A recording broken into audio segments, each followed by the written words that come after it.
our regulars right now in the lineup, they competed hard, but they still had opportunities to win matches. And kind of what I talked about is, those close, tough, hard-fought matches we have to be able to win if we want to be a good team and we want to make a mark at the national tournament, which our team does.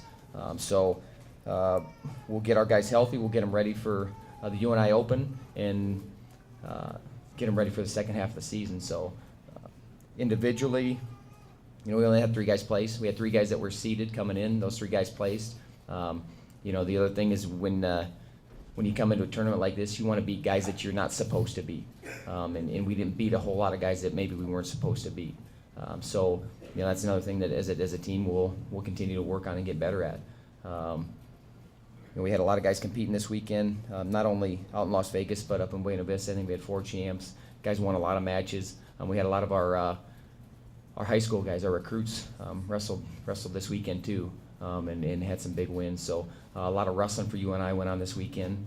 A lot of good results, a lot of results that we want to change. I know Michigan State's bringing their team. As far as that, I'm not sure who else is bringing D1 teams. I know that there'll be a lot of backups, usually from and redshirt guys from the surrounding schools. It's been a good tournament. There's been 250, 300. It's usually a good tournament. I can tell you this: we probably won't wrestle everybody. We have to make sure that we get guys healthy and keep them healthy for the season, and that's more important. I'm not a guy. I tell you what, I'm the last guy that will bow guys out of tournaments. I'm not a guy who likes to default guys out of tournaments, but you have to be smart and have a bigger picture. As a coach, UNI Open will be a good tournament because there's still some weight classes I think that are still up in the air. If you look at our lineup right now, there's probably some weight classes you're like, well, who's going to step up here?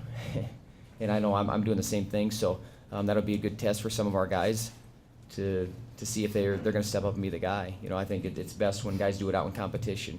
The wrestle-offs are kind of one thing, but when they go out in competition, they can do it. That's a whole nother thing. So some of these weight classes are going to not be decided, but I tell you what, we're gonna put a guy forward here this weekend, and then we'll get ready to take those guys out to New York. So that kind of this weekend will set a little bit of what we're going to take out to New York, and then we get our Christmas breaks.